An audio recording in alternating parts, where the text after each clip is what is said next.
বিচাৰে কেনেদৰে তদন্ত প্ৰক্ৰিয়া চলিছে ইতিমধ্যে এজনক গ্ৰেপ্তাৰ কৰা বুলি আমি গম পাইছোঁ কি ক'ব সেটেল হৈ লওক যোৱাকালি সন্ধিয়া 6:30মান বজাত এটা ইয়াত নিন্দনীয় ঘটনা ঘটিছিলে তাৰ প্ৰায় 1 ঘণ্টা 1.5 ঘণ্টা পিছত স্থানীয় আৰক্ষী অধীক্ষকে মোক ঘটনাৰ বিষয়ে জনাইছিলে লগে লগে আমি সেই ঘটনাৰ বিষয়ে মাননীয় মুখ্যমন্ত্ৰী ডাঙৰীয়াক জনাইছিলোঁ আৰু আৰক্ষী অধীক্ষকক নিৰ্দেশ দিয়া হৈছিলে যে নিজে ঘটনাস্থলীত গৈ তদন্ত আৰম্ভ কৰিব লাগে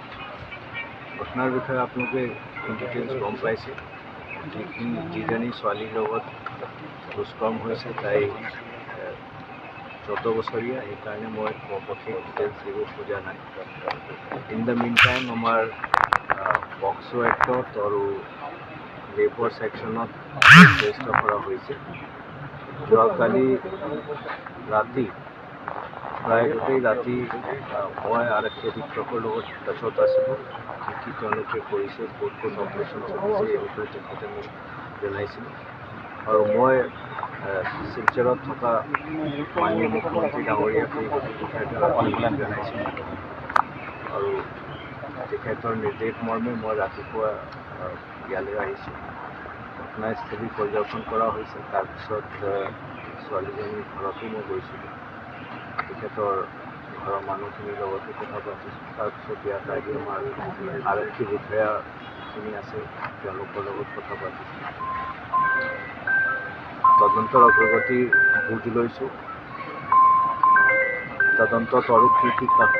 কাম আছে কৰিবলৈ এইখিনি মই তেখেতক আমাৰ আৰক্ষী অধীক্ষক ডাঙৰীয়া আৰু পুলিচ টিমক জনাইছোঁ ইয়াত এতিয়ালৈকে এজন ছাছপেক্ট তেওঁলোকে আনিছে যিটোৰ ওপৰত আমাৰ যথেষ্ট এভিডেঞ্চ আছে কিন্তু ফাৰ্ডাৰ কৰ'বৰেশ্যনৰ কাৰণে কোৱা হৈছে আৰু সোধপোছ কৰিবলৈও কোৱা হৈছে ADG SB ডাঙৰীয়াক কোৱা হৈছে যিটোকে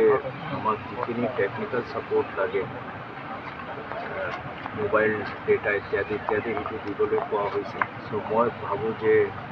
আৰু কিছু সময়ৰ ভিতৰত আমি মোবাইল ডেটা পাই লগত আমাৰ যিখিনি আমি স্থানীয়ভাৱে গাঁওৰক্ষী বাহিনী হওক স্থানীয় মানুহৰ পৰা যিখিনি আমি খবৰ পাইছোঁ যিখিনি ইনফৰ্মেশ্যন পাইছোঁ আৰু টেকনিকেলি আমি সেইটো ছাপোৰ্ট কৰিবলৈ সক্ষম হ'ম মই ভাবোঁ যে তদন্ত ঠিক দিশত আগবাঢ়িছে আৰু খুব সোনকালে আমি গোটেইখিনি ডিটেইলছ গম পাম তাৰ বাহিৰে মই IG CR SP নগাঁও আৰু নগাঁৱৰ ডিষ্ট্ৰিক্ট কমিশ্যনাৰ ডাঙৰীয়াৰ লগতো আলোচনা কৰিছোঁ যিটোকে এনেকুৱা ঘটনা ইয়াত যোৱা কিছুদিন হৈ আছে সেইকাৰণে মই তেওঁলোকৰ লগত ডিছকাছ কৰিছোঁ যে আমাৰ এই গোটেই অঞ্চল তাৰমানে চামগুৰি দুপৰীয়া দেৰিয়া হিং লাহৰীঘাট এই অঞ্চলত য'ত য'ত আমাৰ ইণ্টাৰ কমিউনিটি ইণ্টাৰফেচ আছে য'ত বেলেগ বেলেগ কমিউনিটি বেলেগ ধৰ্মৰ মানুহ থাকে তেওঁলোকৰ এটা জিঅ' টেগিং কৰিব লাগে জিঅ' লোকেট কৰিব লাগে গাঁও তাৰপিছত আমি গোটেই কামটো যদি নেক্সট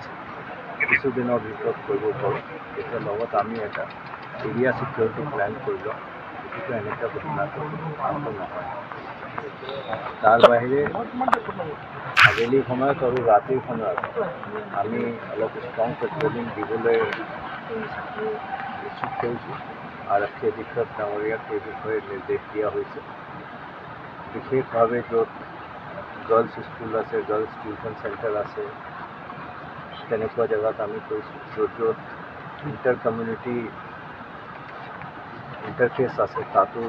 বিশেষভাৱে পেট্ৰলিং আৰু পুলিচৰ প্ৰেজেঞ্চ ৰাখিবলৈ কোৱা হৈছে মই ভাবোঁ গোটেইখিনি কৰিলে এই অঞ্চলত ভাল আমি এটা নিৰাপত্তা ব্যৱস্থা দিবলৈ পাৰোঁ। 3টা অপৰাধী জড়িত আছে বুলি কৈছে আৰু হাজাৰ হাজাৰ লোকে প্ৰতিবাদ কৰি আছে যে তেওঁলোকক চিনাক্ত কৰিব লাগে গ্ৰেপ্তাৰ কৰিব লাগে এতিয়ালৈকে গ্ৰেপ্তাৰ কৰা হৈছে নেকি আমি যেনেকৈ মোক কৈছোঁ আপোনাক বুজাই কৈছোঁ মই কথাটো এটা তদন্ত যথেষ্ট অগ্ৰগতি লাভ কৰিছে যেতিয়া আমি একদম 100% চিয়'ৰ হৈ যাম আমি আপোনালোকৰ লগত কিন্তু আমি ছাছপেক্ট আনিছোঁ আৰু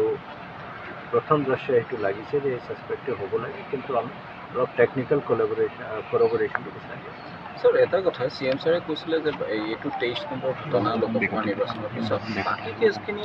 কিবা কেনেধৰণৰ বেলেগ জেগাত আউটৰেজিং মডেষ্টি ইত্যাদি ঘটনা হৈছে আপোনালোকে জানে আগতে ঢেকীয়াজুলিতো ঘটনা হৈছিলে